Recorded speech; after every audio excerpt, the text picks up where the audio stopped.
senhoras e senhores parlamentares,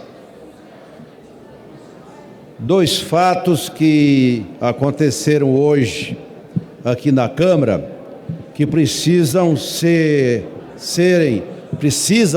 considerados e eu quero ressaltar a importância deles. O primeiro foi a presença do ministro Flávio Dino na Comissão de Constituição e Justiça.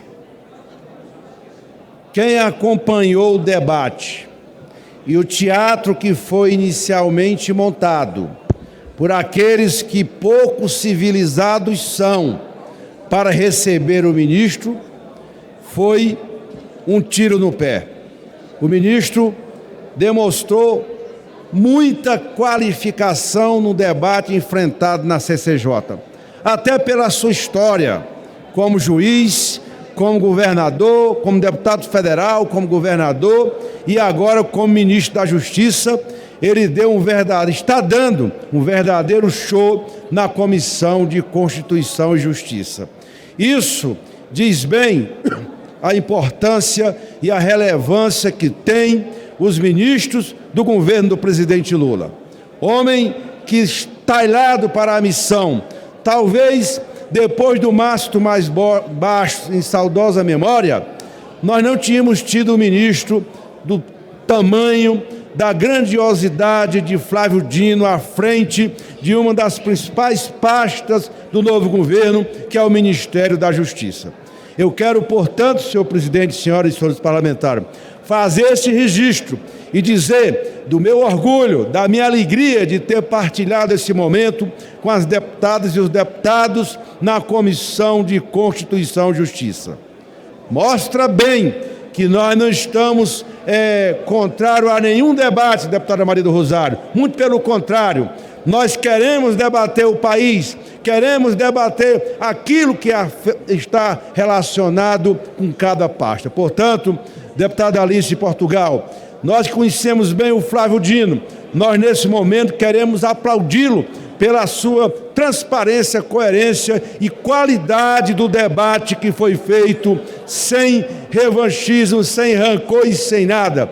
Apresentou-se como um verdadeiro líder que está dirigindo com eficiência e competência, talvez um dos ministérios, talvez não, um dos ministérios mais importantes do governo do presidente Lula. Parabéns, senador e ministro Flávio Dino, pelo teu desempenho hoje na Comissão de Constituição e Justiça.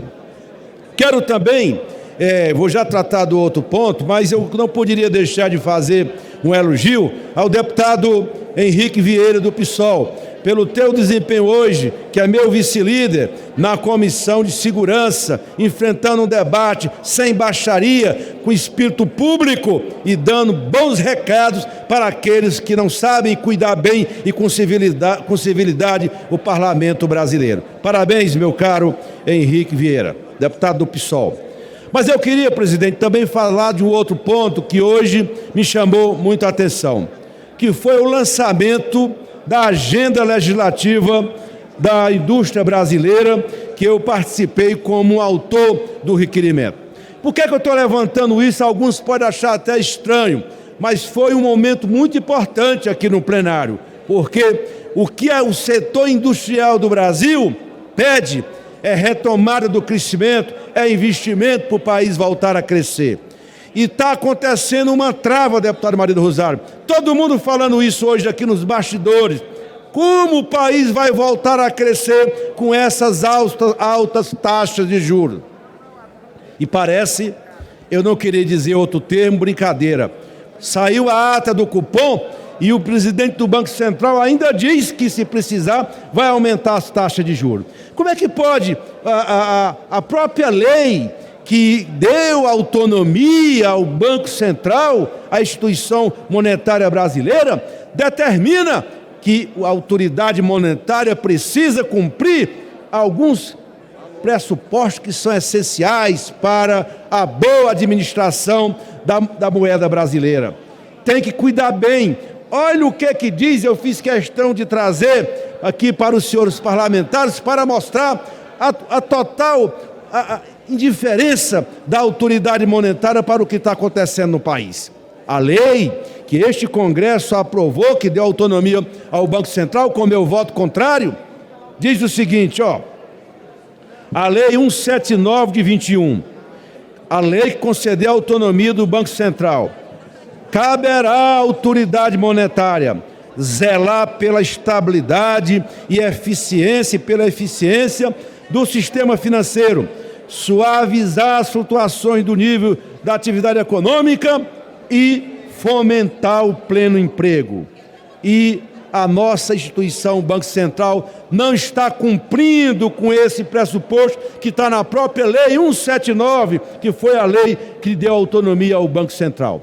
O presidente do Banco Central não é maior do que o Brasil. Ele precisa considerar que há uma nova realidade do país, independente dos esforços que estão sendo feitos pelo governo, pelo ministro Haddad, para dar estabilidade fiscal e social do país, ele mantém-se indiferente a tudo isso e atuando como se o Banco Central fosse uma ilha, não tivesse nada a ver com o país e principalmente com aquilo que surgiu das urnas, que foi a eleição do novo governo. É claro que o presidente do Banco Central tem mandato, mas ele não pode, à revelia do povo brasileiro, à revelia da soberania popular, ficar tomando decisões que são incompatíveis do ponto de vista daquilo que a própria lei que deu autonomia ao Banco Central definiu quando ela foi aprovada. Isso não é possível. Não hoje, deputado Zeratina, eu participei do evento com a indústria brasileira aqui hoje. O buchicho geral, o que fazer então? Os empresários brasileiros estão dizendo, nós não vamos poder investir, porque nós não vamos investir e pagar taxa de juros reais acima de 8%. Como é que vai? Todo mundo não quer, porque está inseguro. Não tem as metas de inflação que ele definiu, estão muito aquém da realidade do país. Portanto, não se justifica, Fernanda, essa atitude que é lesiva ao interesse público, ao interesse nacional, ao interesse do Brasil. Há que se rever isso. E eu quero dizer aqui em alto e bom tom, nós precisamos discutir aqui nesta casa. O Congresso não pode ficar indiferente a isso, a esse debate que precisa ser feito. Todo mundo, alguns falam assim, ainda não podemos trazê-lo aqui porque senão o mercado vai se estressar. Ora, o mercado ouve o presidente do Banco Central todo dia. E nós não podemos, esse parlamento, nós que somos parlamentares, estamos aqui cumprindo o mandato dado pelo povo e nós queremos discutir e temos que discutir qualquer assunto aqui no parlamento, Ulisses Guimarães. Que nós possamos, a partir daqui, deste momento, eu quero me somar àqueles...